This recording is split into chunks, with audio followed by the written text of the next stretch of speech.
Welcome back to another episode of the Max Term Podcast. Kyle sits here alongside James Finch. And today we continue our Olympic roster predictions, projections, however you want to look at it. Guaranteed to be right predictions, I guess. I guess that's the best way to put it. Olympic roster projections with Team USA. Actually, I shouldn't say that these are guaranteed to be right because I think Billy Guerin will throw a curveball and name someone that we're not really expecting because they bring grit and leadership or something. Maybe. So it's very possible. Yeah. In fact, I would say he probably wouldn't be too fond of my team. Yeah, probably not. Because of that. So we appreciate you listening. Max Term Podcast available on all major podcast platforms. Our content, including contract projections, available on X at AFP Analytics, Blue Sky Thread, same handle. If you've appreciated our work throughout the year, like to contribute to us, we have a virtual tip jar through Buy Me a Coffee that can be found on our link tree. Last time we withdrew, we had donated all proceeds to Rochester Emergency Veterinary Service. We will continue to donate at least 10% of all proceeds to charity, to be determined at the time of withdrawal or so. Could be the exact same one anyways. But if you listen to our previous episode, we already did Team Canada projections. We're going to stick to kind of the same format with this and just kind of lay out how we would construct Team USA. I think really these are more how we would go about doing it. I think we're trying to be realistic and try to get as many names correct, but this is as much if we were GM of Team USA, how we would go about doing it. So with that said, though, we do know we can guarantee you 6 players are going to be on the roster. If healthy. If healthy. Which hopefully they are. We are not wishing anything on anyone. That's very true. If healthy, there are 6 names. Yep. Jack Eichel, Austin Matthews, the Tkachuk brothers, Quinn Hughes, and Charlie McAvoy. I will boldly say I think we can lock in a 7th name that we'll be right with. Connor Hellebuyck. If healthy. Yes. Which he should be. He's out right now, should be healthy by then. Yeah. But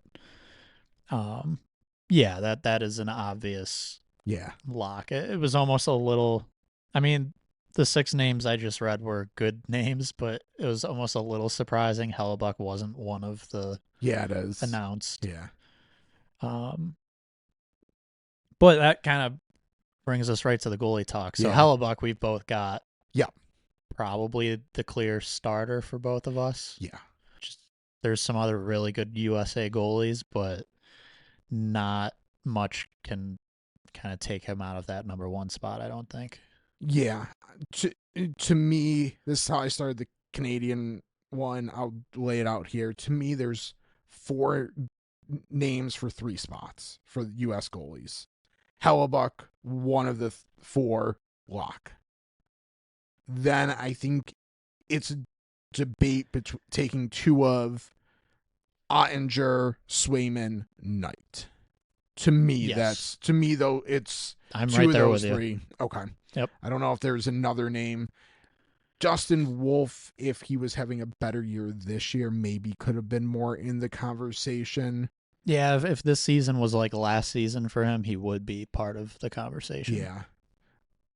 But these 4 goalies that I just mentioned are just head and shoulders above the rest of the U.S. goalies, with Wolf maybe being the next one, but... Demko. That's true. Demko. I have even seen him in some roster projections, yeah. I don't want to say he's fallen off. He hasn't fallen off. He just had a very good start to the year and has sort of come back down a little bit, but he's still playing well. And he was hurt for a little bit, which is always a concern with Demko. So to me, like he doesn't quite. I initially had him as an option, and today I removed him because I'm right there with you. The 4 names you mentioned are the 4 to choose from. So Hellbuck we both got. I have Jake Ottinger. I do not. You do not. Pretty much like it was simple for me. These 4 goalies, in theory, all of them are very deserving. And I picked who I believe the 3 best goalies have been this year of the 4. Fair. I think Knight, at his current pace, he wins the Vezina. Yeah, very potentially. I'm not gonna say that quite as strongly as you, but Yep. yeah. So let me. I guess I'll add a touch more to that. On the team he plays for, and how good he's playing, he would be my Vezina vote. I can't disagree. I can't agree because I haven't done enough research into everyone. So you obviously have Knight on your roster. Yes. I also have Knight on my roster, which means Swayman's not. Swayman is not, but you have Swayman. So for me, he would be arguably a top 5 Vezina this year. Started off with like a first week or 2 that were terrible, and he's been phenomenal since. Yeah. And I guess I'll say this, Ottinger, this is tough because these are 4 very, very good goalies. Just this year, like of the 4, he has been much closer to average. He's still been above average, but the other 3 are very, very good this season, and he's good this season. That's what did this for me. I stuck with Ottinger in that he's kind of been the U.S. number 2 for 4 nations and everything. Yeah. Kind of stuck there. Also has a little bit more big game experience than Swayman does, which I don't know if that's a good thing or a bad thing, given how he has performed in some of those big games. But true. I'm gonna keep him. And yeah, I think Spencer Knight's just having too good of a year to leave off. Yeah.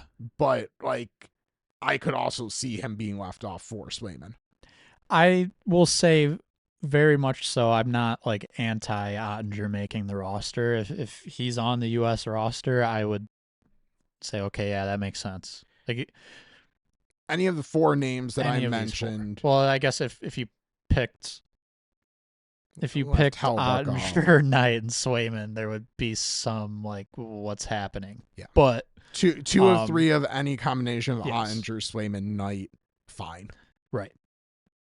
Okay, I guess similar to the Canada episode. We'll go to the forwards first. Similar to the Canada episode, I have a projected USA roster from a little earlier in the season. And I'm going to kind of read down that, and we'll just talk about whether we have that player or not. Yeah, and then we'll get to some maybe exclusions, honorable mentions, etc. Yep. First off, well, we got 4 locks, four already named. Oh yeah, so forwards, it's Eichel, Matthews, and the Tkachuk brothers. Yes. So those are the 4 locked in forwards. Matt Boldy. Absolutely. Okay, I wasn't sure where you were gonna go with that because you paused. I'm with you, absolutely. It's one of the most underrated forwards in the NHL. So where my pause was is like there's actually discussion about him being on the roster. Yeah. Like that shouldn't. He should be as close to a lock at forward as anyone else. Yeah. Two-way forward. Very good two-way. Very good. I mentioned it last episode. I'll mention it again. I kind of tried to narrow in on a list by putting filters and sorting. So how I what drove some of my was more so Canada, a little bit US, and then there was a little bit of filling in and feel. But for forwards, I was looking for a Corsi for percentage and expected goals for percentage of 52% or above. And then I kind of sorted by points per 60, 5-on-5 to kind of help drive my decisions. Matt Boldy was one of the players that was towards the top of that list, met all the filters and everything. So yeah, it's no hesitation yet. My hesitation was more like, are we even do we need to discuss him as a controversial pick to start off? I think it's mainly just he's not like the household name. He's not the star player on his team. And I guess I don't even know where I'm going with this because I was going to say it's almost like he's hidden in Minnesota, but it's also Minnesota. Yeah. He shouldn't be hidden there. Maybe that's a little of our East Coast. Maybe. The fact that's probably we watch more East Coast games. Minnesota, I don't think it's on nationally a ton either, but yeah. Regardless, he's underrated. Was he on Four Nations? I think that's also part of where I don't think he was. Was he hurt? Don't remember. I think that's where a little bit of this maybe comes from. Is I don't remember him in the Four Nations tournament. I'm gonna look it up. In the meantime, I'm gonna ask you what you think of Cole Caulfield.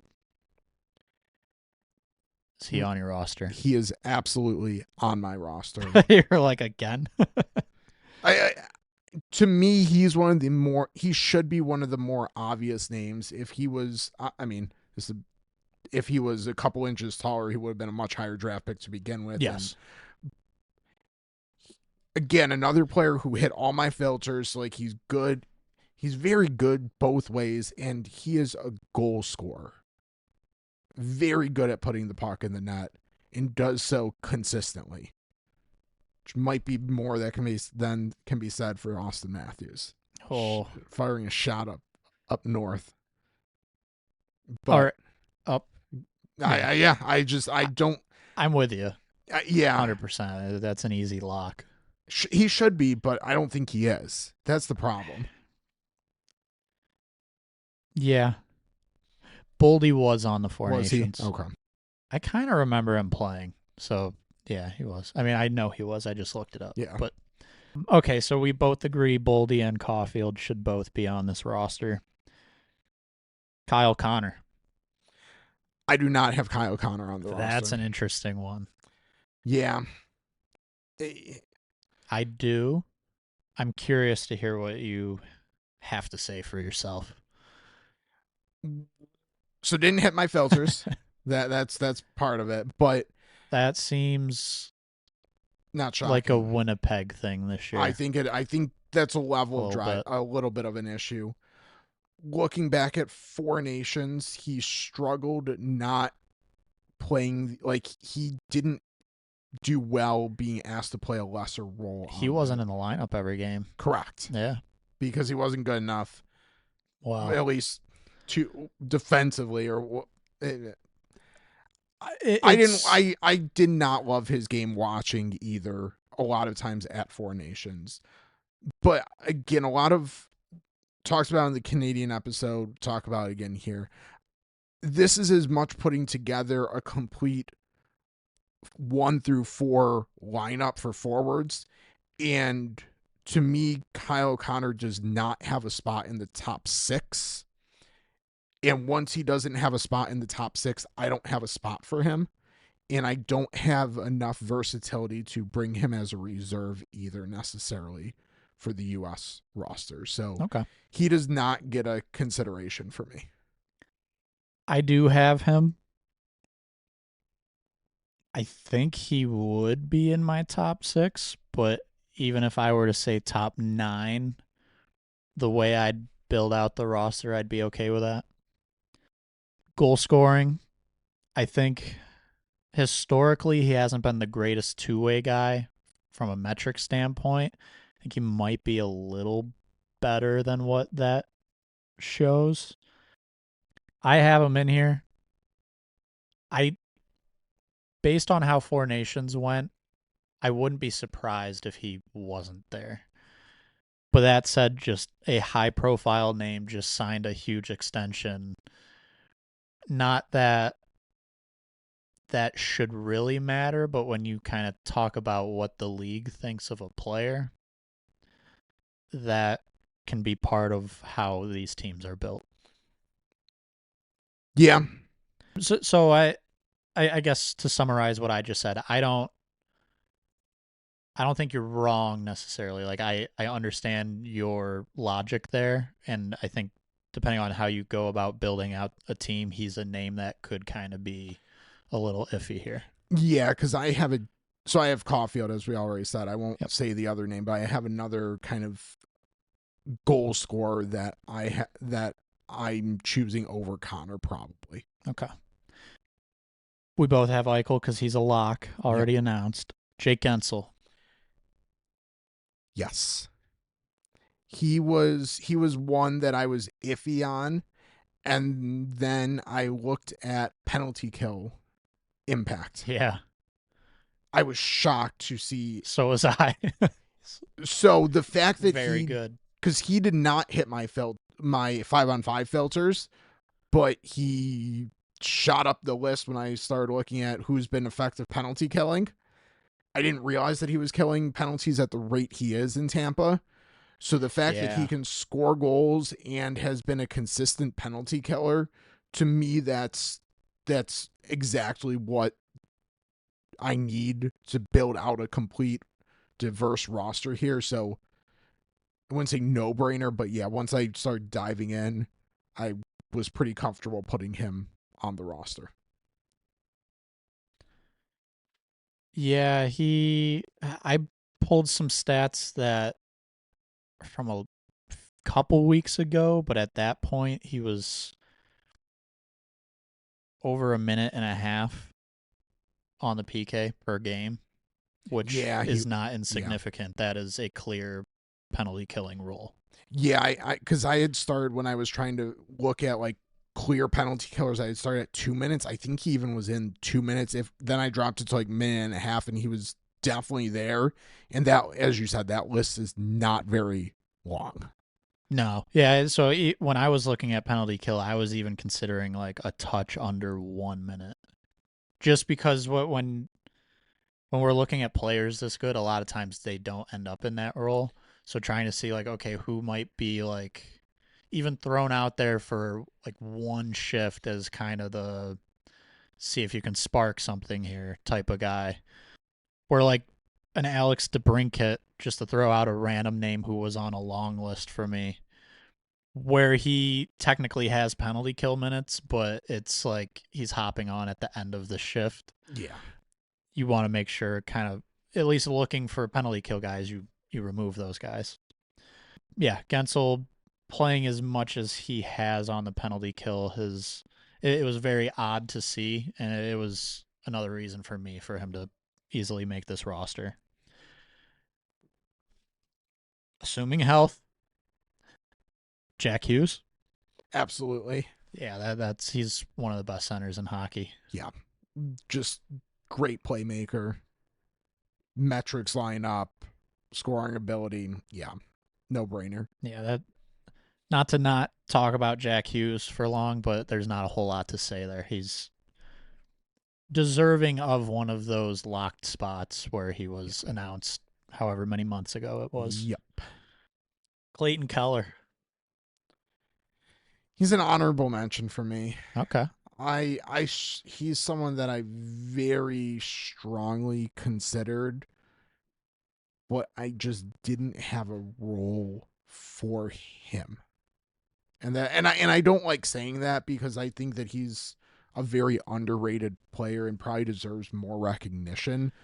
But US has a very deep forward group, and he would not be a top 9 for me, and I don't see enough there to make him kind of a fourth line player. And then I have more diverse players in my reserve spots as well. So okay, unfortunately, he just misses. For me, he's sort of. I didn't make out a lineup, but for me, he would be an extra on this team. And you kind of had laid this out with the Canada episode where you were kind of looking at extras as top half of the lineup, lower half of the lineup, and he would kind of be the top half guy for me, I think. So yeah, so I have him. He's kind of, I don't want to say just making the roster, but he would be one of the last names. Knock on wood, but if Jack Hughes has trouble coming back from that cut that he sustained off ice, I would maybe slot Clayton Keller right where I have Jack Hughes. Even though I don't have him necessarily as a reserve, he might go in because I now have a very clear spot for him in the lineup. Okay. You have Hughes on the wing? I have Hughes as the 3C. Keller's mostly wing these days. Well, then I guess he doesn't even have close to a clear spot then. Dylan Larkin. Yes. On Pretty my easy roster. one for me. Yep. Again, hits my filters. That's good. But also, to me, can play up and down the lineup. I have him as the 4C. I'm right there with you. He is in that bottom half for sure, and probably I didn't write out a lineup, but looking at who I have, I can fairly easily place him between the Tkachuk brothers, which might be a little of a hint here with what I did with this next name, JT Miller. I'm guessing you do not have him. I don't. Okay. I think this is where I was torn between, am I trying to project the roster versus what would I do? Yes. And I very much went with what I would do. for JT Miller here, I went with the projection side one out, so I have him on the roster on the fourth line. But I agree, I might not actually choose him myself if I'm calling the shots. And that could be a place for Clayton Keller as well. But yeah, I have JT Miller on the roster because I just think he makes it. So yeah, I think he ends up on the roster as well. For me, going with what I would choose, I was fine having Larkin at center in that role on that specific line. One, the ability to play a little more tough, shutdown, physical, whatever you want to call it, mix it up as. If you've watched some Red Wings games, you have seen that side of Dylan Larkin. So I was comfortable going elsewhere with that spot. Won't name the player yet, but Miller did not make the roster for me. Yeah, I do have him, but that was more the that's projection side. Yeah. And I mean, watching Four Nations a little bit, like he brings things that they might need, but I if he's on there, I'm not complaining about it. Yeah. Next up, Jason Robertson. So this is the name I chose over Kyle Connor. Okay. I have him as well. Okay. He's just scoring at too torrid of a pace right now to not have him on the roster. I think he and I envision a line of him, Matthews, and Boldy. Robertson, Matthews, Boldy. Big, heavy, playmaking ability, can all score and shoot. Like, I don't know. It seems it works for me. I like it out on paper. And again, he's just scoring at a pace right now that's too good to ignore. Yeah, I fully agree. I don't think at the time he was a lock. So I'm not surprised he wasn't one of the announced 6 guys. But he's playing to that level right now. And the funny thing is I wouldn't be shocked if he didn't make the roster. Yeah. Because for all the pluses in his game, he is definitely not the strongest skater. And looking at all the other names that I kind of have, aside of maybe Jaden Gensel, he kind of sticks out in not being in his lack of foot speed. Yeah. If there's one thing about Robertson, he's not fast. So I could see that as a reason he does not make the team is just not being thought of as a fast enough skater to keep up with some of the other guys. Yeah, especially if he's kind of up in that role. The Chuck brothers announced and locked in. That leaves one last forward spot on this projected list. And this list had Tage Thompson. Not having a good enough year for me. I'm with you. Yep. Not having a good enough year. And if we look at like what does Tage Thompson bring to a team like this? It's that power play shot. Yep. This USA team also has a right shot Cole Caulfield. Yep. And a right shot Jack Eichel. Yep. Who can both play and both do play that same exact spot. Yep. And do the same exact thing that Thompson does. Yep. And I think that the other two have shown to be more complete players this year. Yep. And if we had done this prior to the season, I probably have Thompson on the roster. Yeah, because of his world championships and how he closed the season last year. But I haven't seen enough two-way from him. And as you laid out, you have him for a shot, and I think you don't need it that much. I'm going to give a hot take right here. I think it's going to be a hot take. And it's not even quite how, like, the order of how I want to talk about this roster goes, but since we're talking about Tage Thompson, I have to kind of give this hot take. I don't think he is the most deserving American player on the Buffalo Sabres. So I have the exact same take.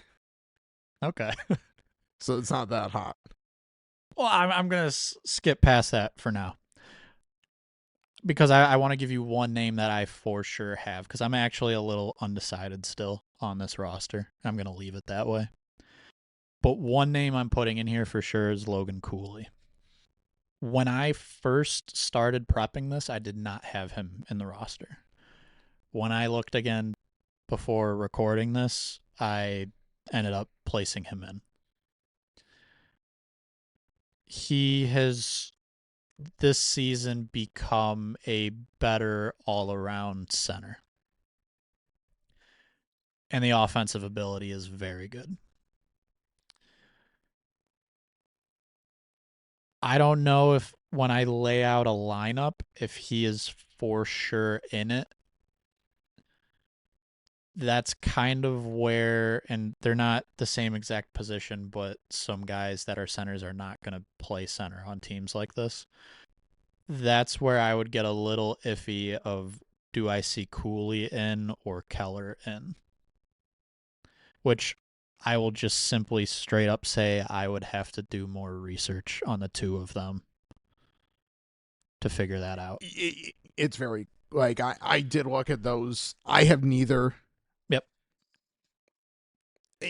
So I mentioned, okay, if Jack Hughes can't play because the cut ends up more severe than originally thought, mentioned Keller or Logan Cooley would be probably my direct replacement for. I would like Cooley very much in that.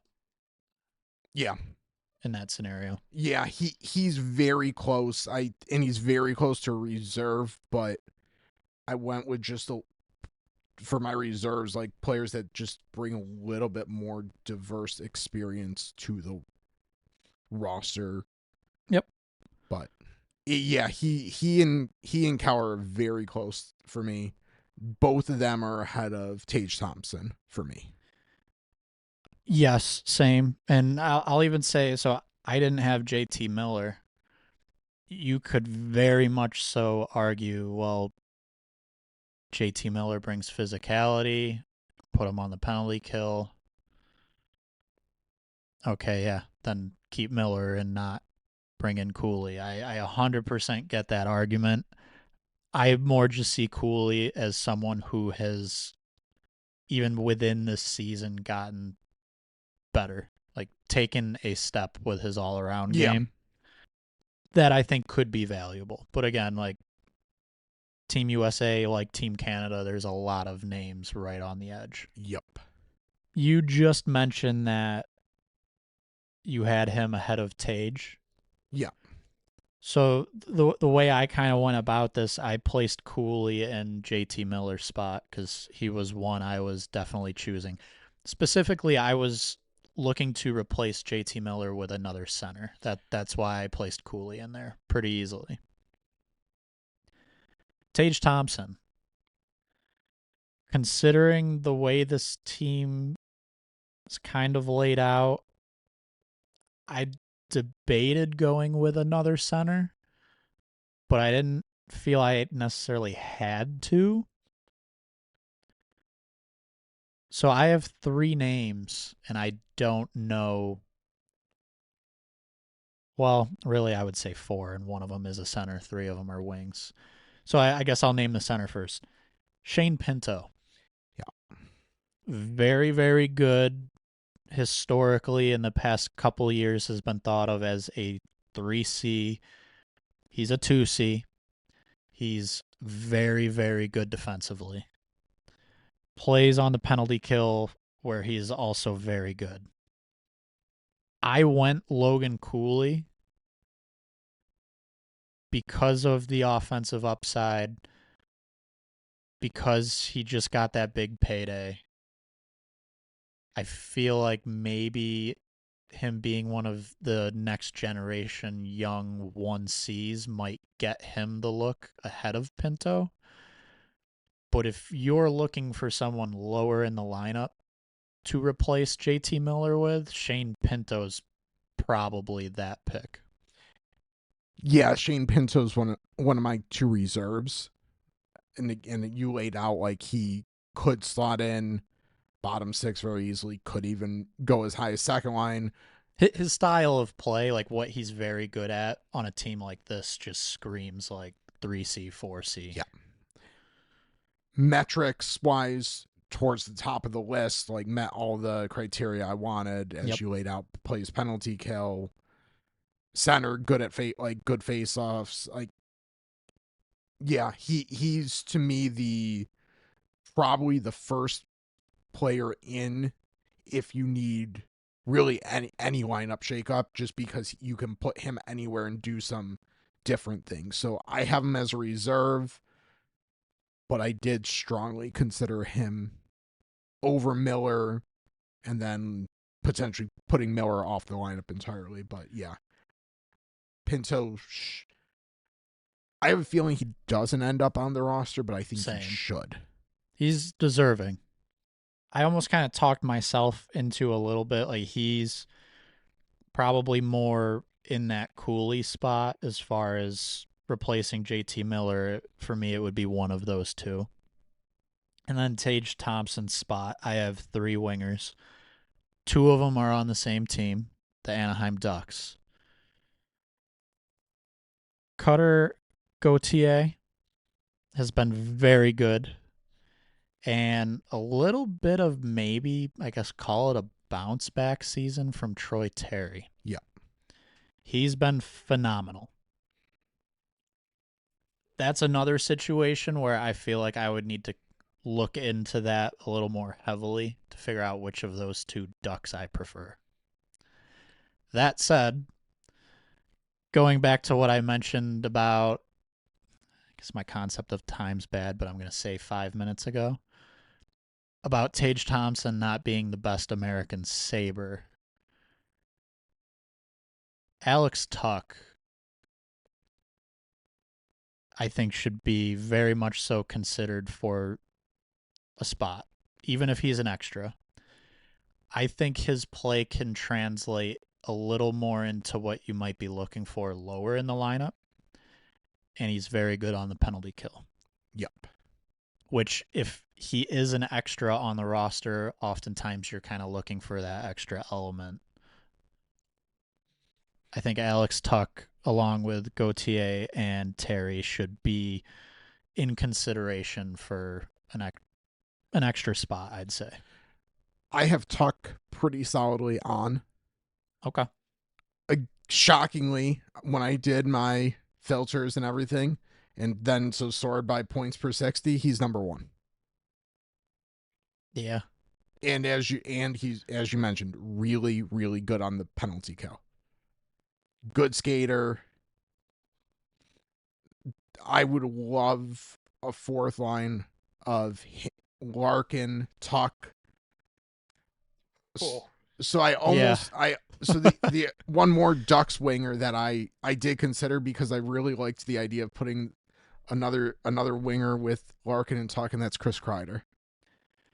So I do want to throw out there, he would be an honorable mention for me. Yeah. I have him on here. I didn't end up highlighting him.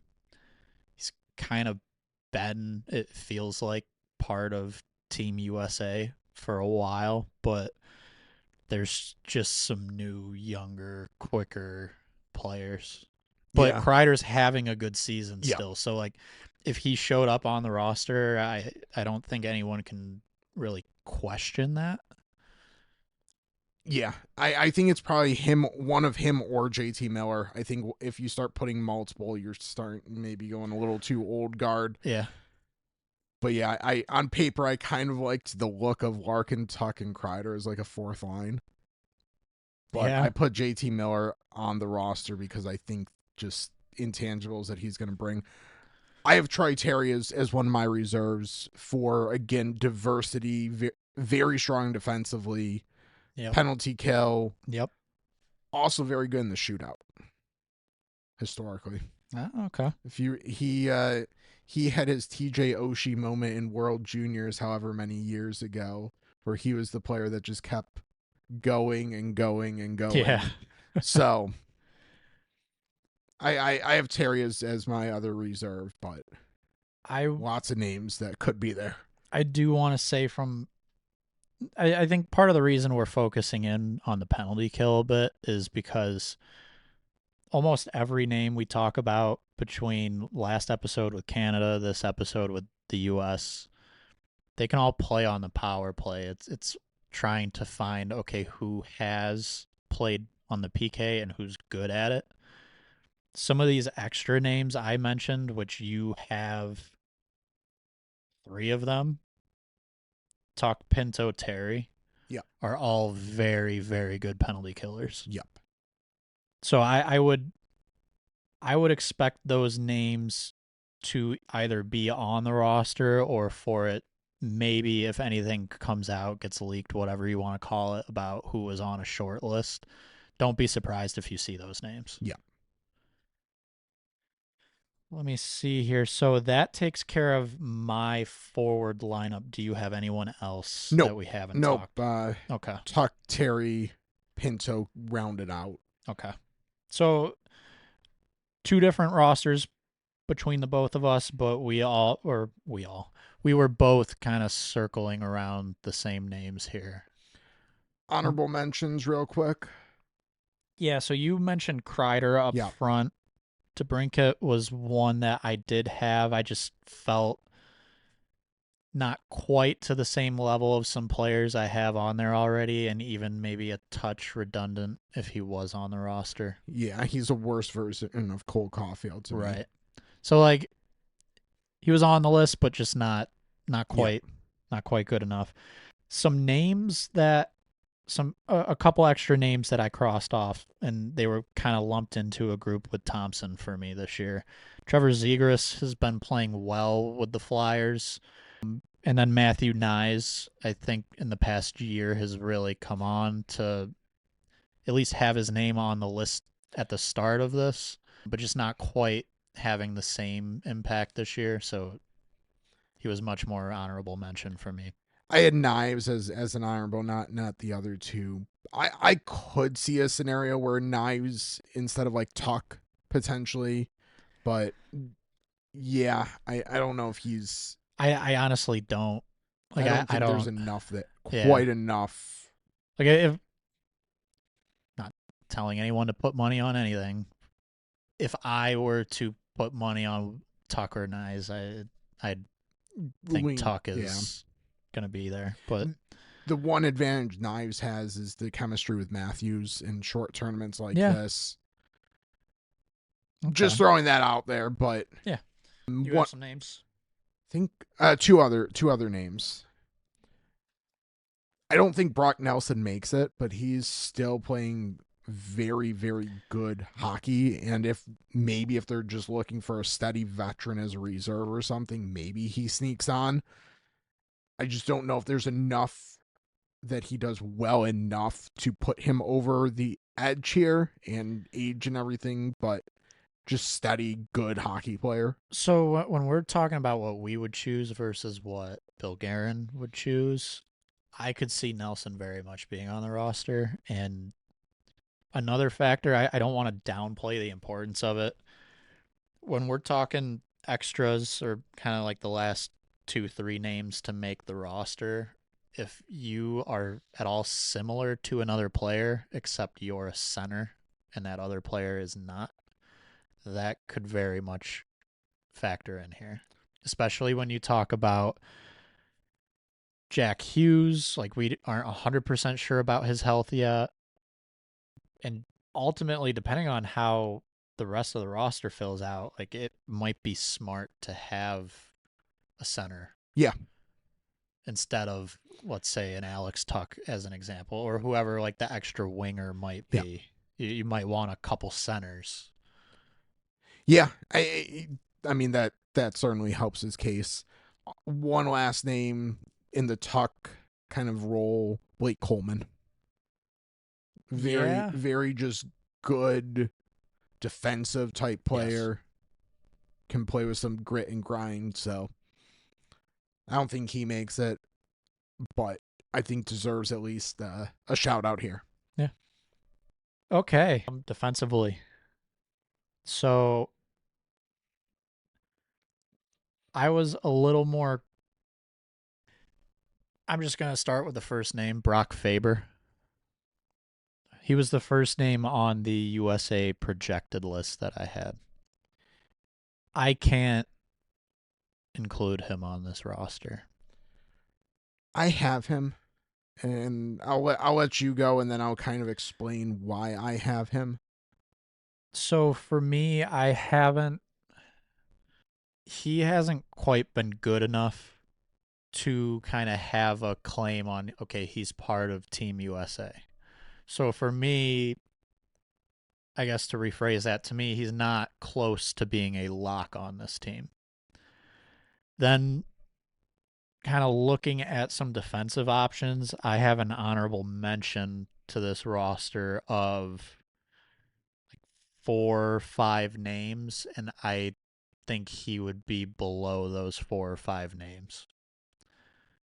So I'm just not quite there on Brock Faber having a spot on a team like this.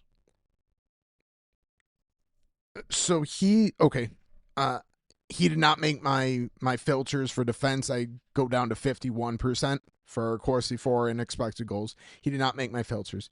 He is quite good on the PK, so that helped his cause. What I'm most interested how much of an impact it's going to have on roster selection is handedness. The Yeah. U.S. does not have a ton of strong options on the right side.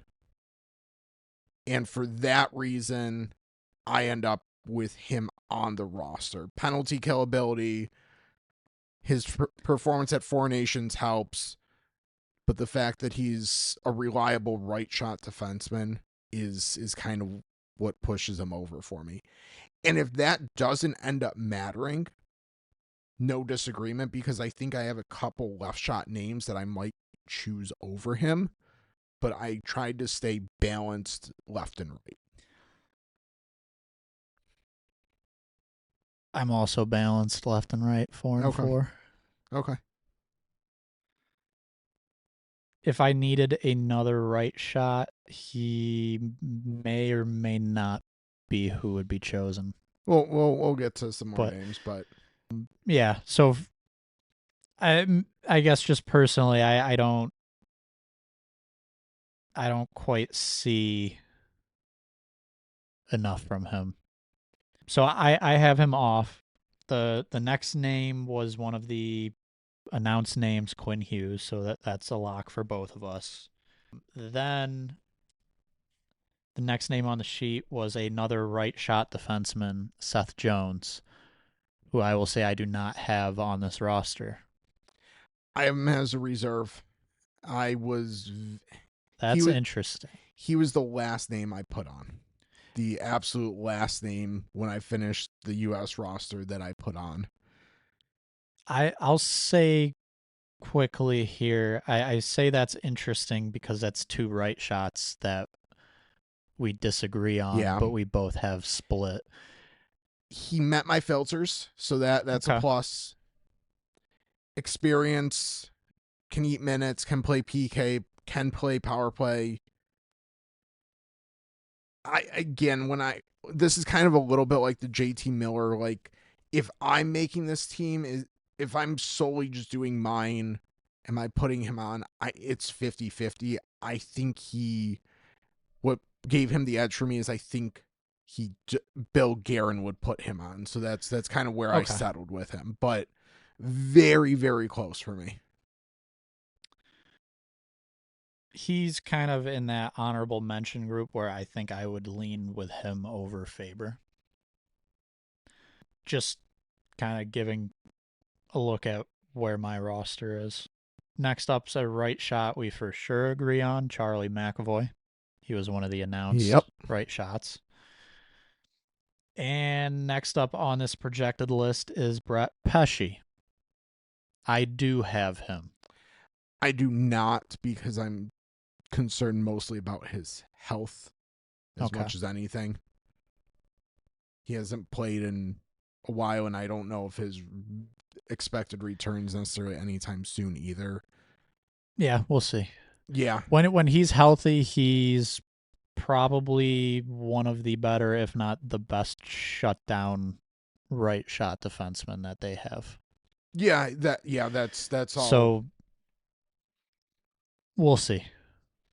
Yeah, if I could be guaranteed to know that he's going to be healthy, I might have maybe approached it a little different, but yeah. Yeah.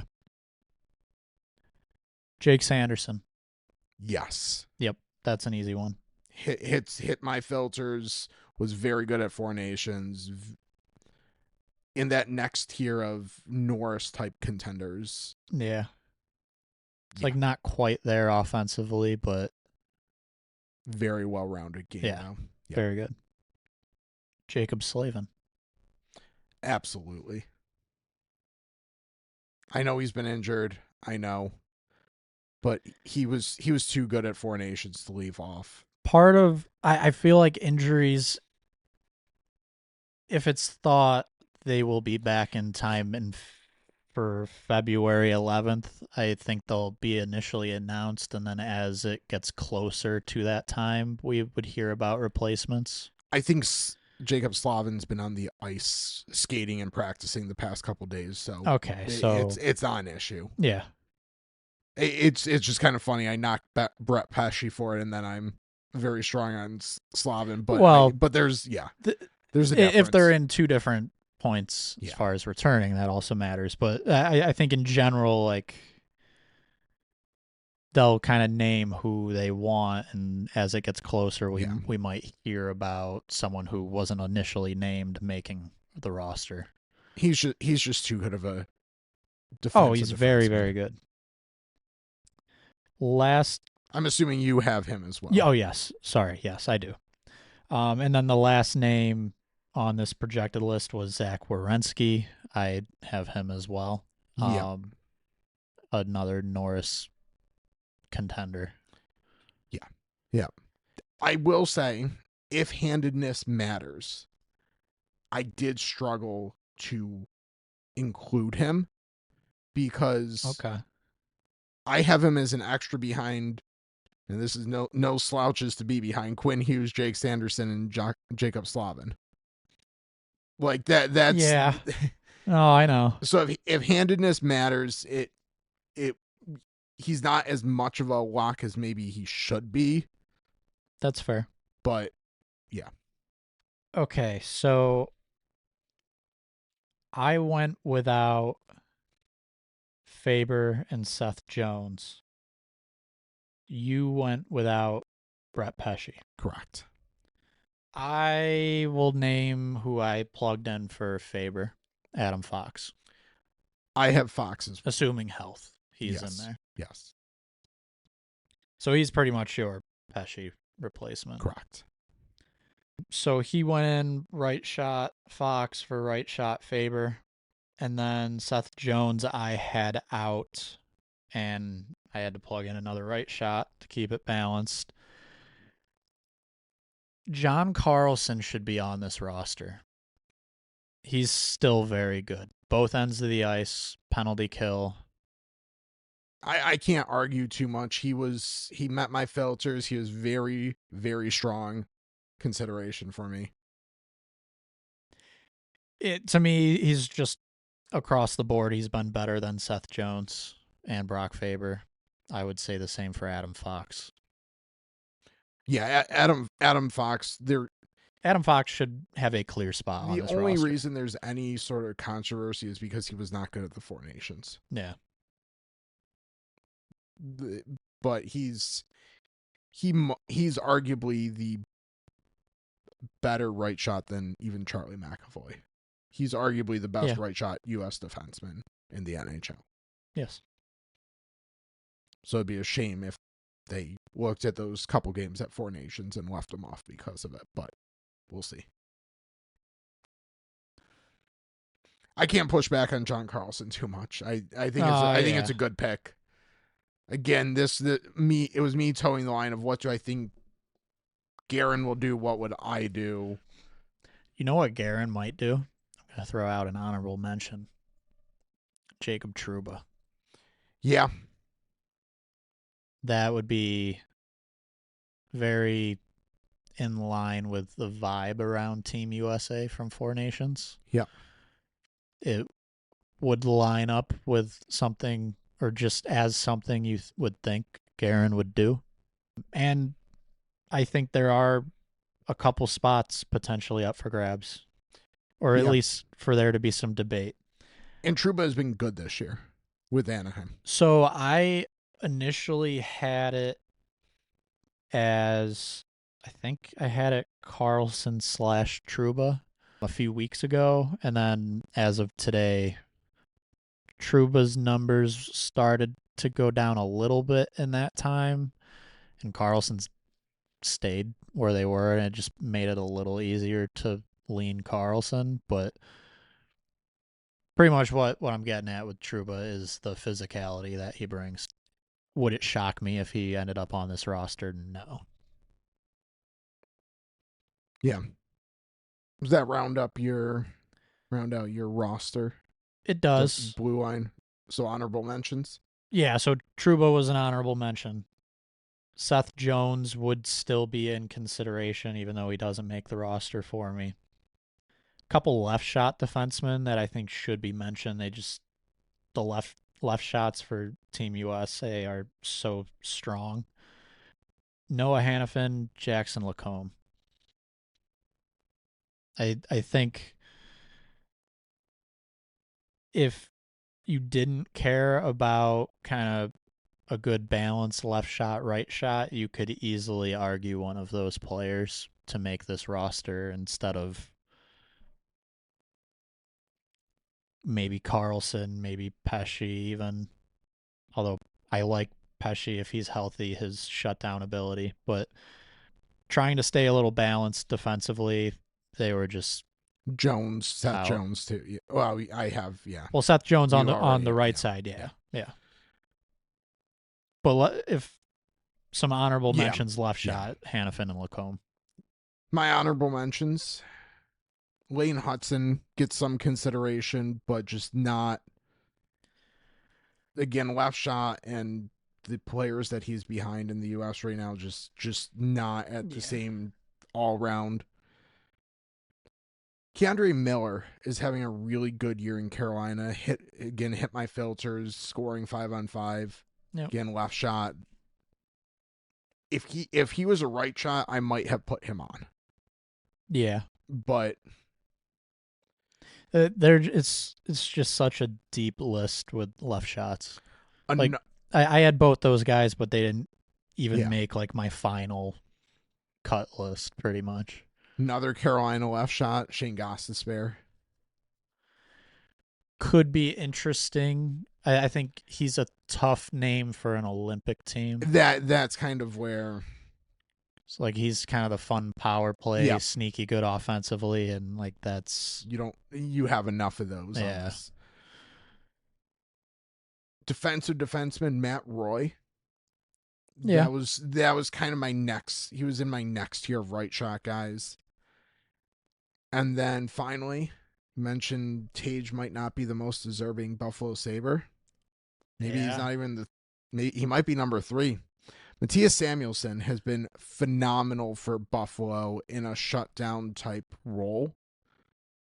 Again, left shot, definitely behind Hughes, Sanderson, Slavin, Werenski. left shot, but we have watched enough Buffalo Sabres games to know that he often ends up on the right side and play. Yes, so he does have the ability to play both sides. Hot take, he might be the most deserving Buffalo Sabre. Based off play this season. Yes. Based off just this season, yes. Yes. But there's a little bit more goes. There's into more that, to it, yes. but looking at how this season has gone, Yeah. he's the most deserving. But you mentioned like them bringing Trouba for big physical play. Like Samuelson's been throwing the body this year as well. He's on my list. Crossed off, but he's on there. Yeah. Just defensively, Vlasic for Chicago Yes. is kind of a good defensive shutdown type. That's one. I'm looking at my longer list, but kind of just to give an idea of left shot USA. Just reading down Cam Fowler, Cam York is having a really good season. Yeah. You mentioned Miller and Hudson. I'd throw out there Mikey Anderson for the Kings. Yeah. Very underrated left shot defenseman. Another to mention, sort of in the same realm as Hudson, probably not with as much consideration, but it's a name I made sure to look at just to see how the season's gone. Zeev Boyum. That might be more of a name like next round of Olympics. Let's check back in there. But left shot is just very difficult for the U.S. There's so many options. Yeah. So many deserving, like they deserve to be honorably mentioned. Yeah. Oh, I skipped over Luke Hughes too. That's another name next round. Let's see. Let's see where we're at there. Have all 3 Hughes brothers and the Tkachuk brothers. Yeah. There's just so many. Like a third of the team's siblings. Yeah, there are a lot of really good, solid blue liners. I think the one place that, looking at Canada's, there were a couple young, upcoming, exciting names that you could very strongly debate. Talked about Logan Cooley, but outside of him, the U.S. doesn't quite have that name. Yeah, where, the forward up front. where I had talked about Canada. Well, Canada also has Matthew Schaefer at the back end. I guess Yeah. you have a couple like U.S. Well, guys that maybe not Bedard, quite there. Celebrini for Canada. Yeah. Yeah. So like Canada, I had talked about, you got to break glass in case of emergency, spark guy up front and on D. I don't know who those guys would be for the U.S. Logan Cooley's maybe the closest, but even like that's probably the closest name. Yeah, because you would kind of say, okay, Hudson, but he's far enough down the list at this point, I think, where that I would be very surprised if we saw like Plain Hudson on this roster. I don't know if I'd say very, but yeah, I There's think I a would lot be. of names. I'd be very surprised. Like Yeah. I think he in the future is, if he keeps living up to his potential, he will be a very clear option. But I don't think he's quite there yet with the amount of names ahead of him here. There's just so many left shots. Let me see here. Any others I want to make sure to mention? I think that's pretty much it for Team USA. That kind of hit my short list, my final round of cuts. And then I just went through my long list of left shot defensemen. It's another team where I think Canada and the U.S. are kind of in a tier of their own as far as just how many really good players they have to choose from, that you could probably put together a very good Olympic team of like USA 2, Canada 2. Yeah. And they would play very well against, not to knock like Finland, but they'd on paper match up really well with a team like Finland, who has a lot more of the like third line type names. Yeah. It kind of a great way to wrap up, because we've kind of had a US episode independently, a Canada episode independently, and now we're planning to do probably one more episode where it's a combination of Sweden, Finland, and maybe any other European countries, because there's just less names for us to debate. It's a pretty clear cut list for Sweden, maybe a few more, but like Finland, it's pretty clear cut who those names are going to be, with maybe one or two disagreements. Yeah. So we appreciate you listening. I hope you subscribe to Max Turn Podcast to know when those are available. It's available on all major podcast platforms. Our content, including contract projections, available on X, Blue Sky Threads, at AFP Analytics. Appreciate you listening, and we'll talk to you next time.